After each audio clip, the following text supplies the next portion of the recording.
80% of P6 students have difficulty solving these maths problem sums. Check out my solutions. This question is modified from Tao Nan Prelim Paper 2025, Paper 2, Question 9. Without further ado, let me go right to the question. It says that at the zoo, there were 20% more men than women and 30% more girls than boys. There were 560 people at the zoo, with as many males as females. How many boys were there at the zoo? So for this question, right from the start, okay, students will be thinking what they should do, right? Like, because it's percentage kind of question. And okay, as you're scratching your head, right, may I submit to you one solution? That is to draw a model. So you'll be thinking, how are you going to draw the model? Okay, one thing you need to take note is that there were 500 people at the zoo with as many males and females, meaning the number of males and females, they are the same.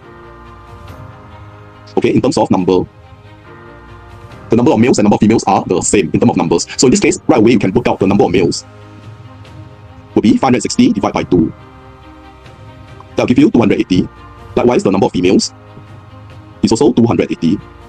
In this case, you need to denote arrow instead of equal sign. The reason is because 280 is not males or females. 280 is the number of males and also the number of females. So if student, you don't have time to write number of males equal to 280, you can write the arrow sign. So in this case, you cannot write female equal to 280. You have to write females arrow sign 280. Okay. Then this one I indicate males equal females is because I'm referring to the number. Alright. So now you know that number of males is 280, number of females is 280. So now you can draw the model for men and women. Okay, for a moment, you will be thinking, for men, what's the length of model you should draw, right? Because it's 20% more men than women. So let's say this is my 100%. Alright. So I will just extend a bit more. Okay, you have a rough estimate. This is my extra 20%, but you don't indicate 20% here hastily. Okay, so what you can do is you can convert this into unit. So how are you going to convert it into unit? So you're going to let this be your 100%. Okay, then 100% and 20%. So 100 divided by 20 will give you 5. Therefore, this will be your 5 units. If 5 units is 100%, so 20% will be 1 unit. Am I right? So 20% will be 1 unit because 100% is 5 units. So this one for number of men will be 6 units. So men, you have 6 units. And women will be 5 units. So hope that is clear in terms of establishing the number of units here. Okay, next you have boys and girls. Okay, so for boys, and girls, the model is drawn here. So for boys, you'll be thinking how many units or parts you should assign. And bear in mind that 1 unit is not 1 part. Okay, so for boys, you can indicate this is 10 parts. How come 10 parts? Reason is because for girls, okay, girls will be 30% more girls, right? So 30% more, don't you agree? This is 130%, and the extra to throw out is your 30% extra. Okay, so if girls will be 130%, so instead of finding So for girls will be 130%, right? So instead of allowing this to be 1 unit or the boys to be 1 unit, why not I submit to you, you would let girls be 13 unit or 13 parts. Because 1 part is not 1 unit. So why 13 parts? Because 130%. So you're going to assign 1 part as your 10%. So if 1 part is your 10% and boys is 100%, so boys, don't you agree, is 10 parts. And girls, you have 13 parts. Because girls is 30% more compared with boys. Okay, hope this is clear. Okay, next, you know that the number of males is 280. So who are the males? The males will be consisting of men and boys. Do you agree? So for men will be 6 unit plus how many for the boys? 10 parts for the boys.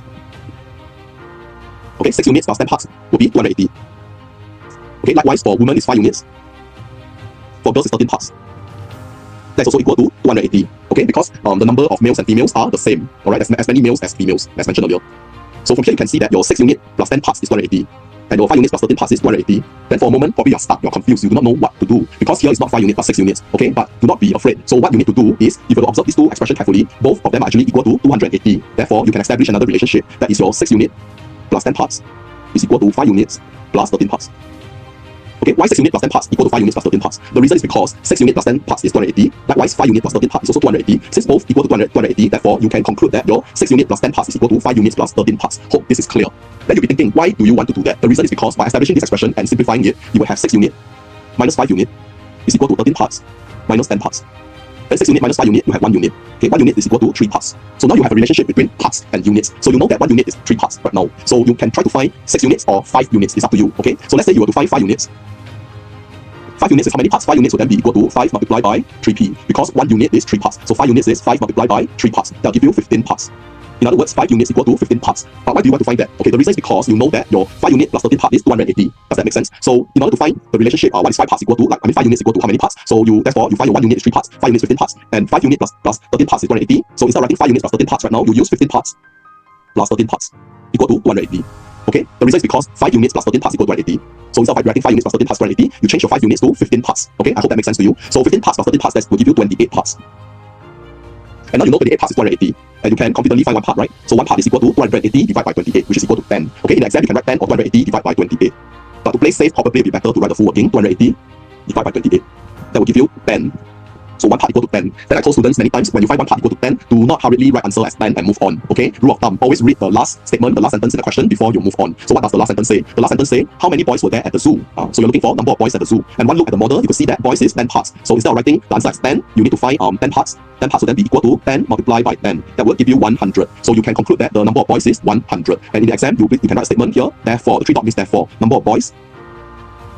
Okay, in the exam, you can write the statement, number of boys at the zoo equal to 100. By presenting your answer in this manner, it makes the marker very easy to give you marks because every step is being accounted for mathematically. So it will be very easy to gain marks in exam if you were to present your answer in a coherent way. So hope this is clear.